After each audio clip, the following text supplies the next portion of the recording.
everyone, and welcome back to another video. Now, as many of you know, EA recently announced that they would be no longer making any more updates for Battlefront 2, which really sucks because there are still so many heroes and villains missing from that game that should be added into it at some point via an update. And I guess EA wanted to focus more of their energy into Star Wars Squadrons, but just because you're making a new game doesn't mean you can't improve upon an older one.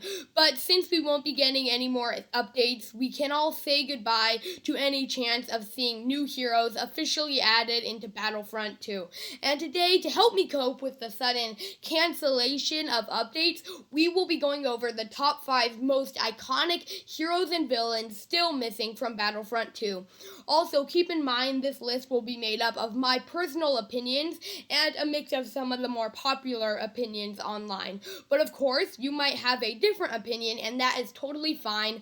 I would love to hear your point of view in the comment section. But enough delay. Let's jump right into the top 5 heroes and villains still missing from Battlefront 2. So, starting things off with number 5, we have Jango Fett. Now, I know some people might not want him in the game because they think his abilities would be too similar to Boba Fett's, but I beg to differ. The Fett family has a lot of cool gadgets that weren't added to Boba Fett in Battlefront 2 that could still be applied to Jango Fett. Like, for example, the fiber cord whip they use to tie people up in. If Jango Fett could use that as one of his abilities in Battlefront 2, I think we have ourselves a fine addition to the hero/villain roster. Also, I just think we need more dual blaster carrying villains in this game. And even if Jango Fett isn't the most needed character for Battlefront 2, I still feel like it would be fun to play as him. So, moving right along to number 4, I think it would be really cool if we got Padme as a playable hero for Battlefront 2. At first, I didn't really think Padme would be the most fitting character for an all-out battle game like Battlefront 2.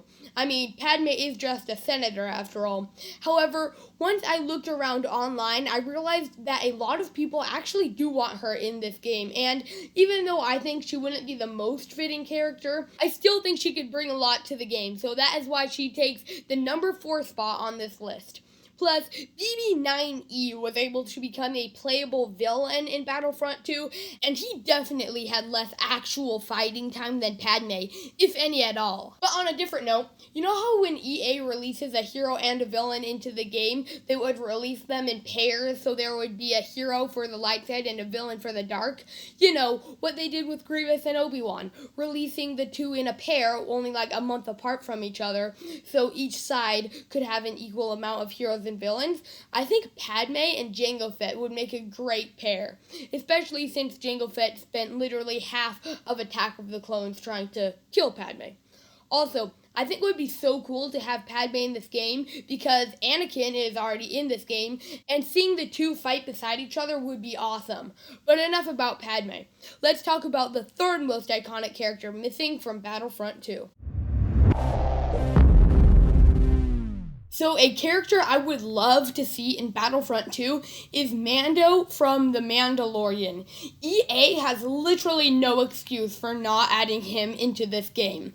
I mean, he is a very recognizable character. He has a lot of iconic lines that can be turned into emotes. You already have one character with Mandalorian armor in the game, that being Boba Fett, so you already have the basis for what Mando's design should be.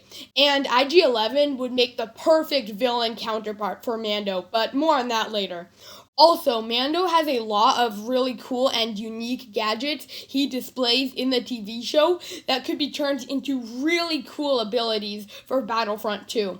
For example, he has the Whistling Birds, a flamethrower, a vibroblade, which is that thing he tried to stab the Mudhorn with, and he also has the Disruptor Rifle, which he uses to disintegrate Jawas from time to time. Plus, right around now would be the perfect time to release him as a playable hero since Season 2 of The Mandalorian is right around the corner. I just don't see any good reason for why he shouldn't be in this game. So the second most iconic character we are missing, in my humble opinion, is Cad Bane. Now, I know EA will probably never add Cad Bane into this game, but if they did, I don't think words would be able to describe how excited I would be about it. I don't know, maybe it's just my Clone Wars bias talking here, but there are few villain characters that would be as welcomed into this game as Cad Bane. He is just such an iconic character for anyone who has seen or even heard about the Clone Wars TV show. Even before I watched the Clone Wars, I still would recognize his name.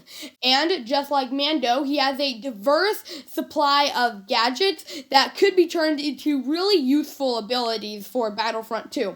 Like, for example, the stunners he has attached to his gauntlets.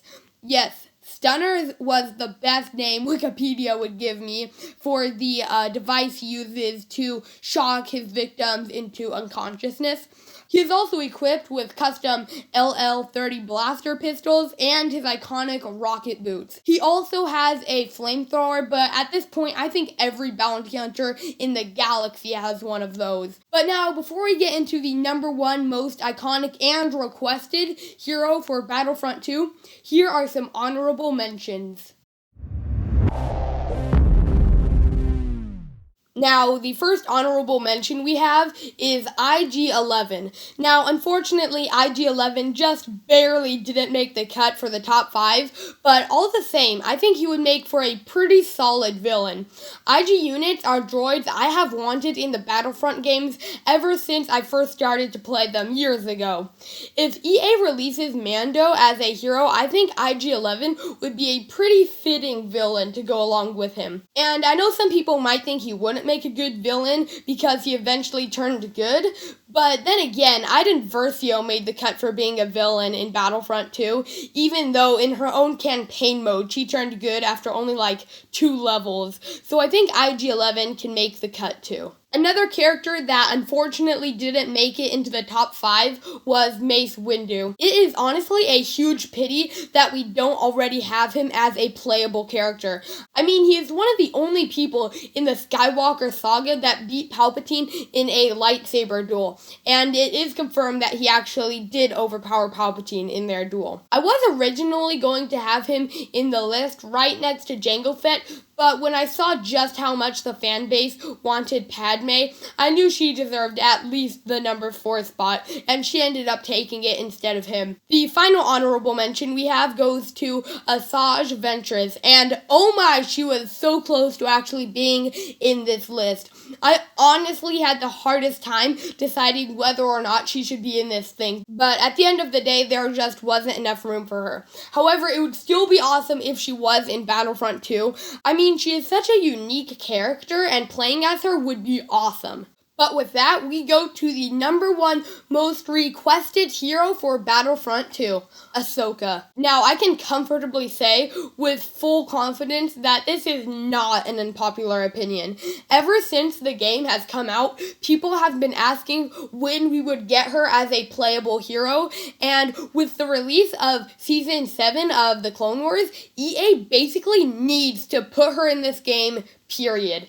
In fact, there is a theory EA was once planning on putting her in this game and began production on her, but then the idea got scrapped for some reason, and they used the leftover coding for her for the ISB agent. Just the idea of her as a playable character fighting beside Anakin is so awesome. And either Asajj Ventress or Cad Bane would make great villain counterparts for her. And yeah, I know all EA cares about is money, but imagine how many people would buy this game if she was in it. We already got like 3 million new players for Battlefront 2 in the last couple of months, and imagine how many more people would start to play it if she was in it. She is also a very agile character, which is a characteristic that could give her a lot of really cool abilities, like maybe she could have her own version of the lightsaber dash, but at the end of the day, with EA can't canceling updates for Battlefront 2, there is nothing I can really do to get her or any of these great characters into Battlefront 2. But on a more happy note, since EA canceled updates, they can focus more of their energy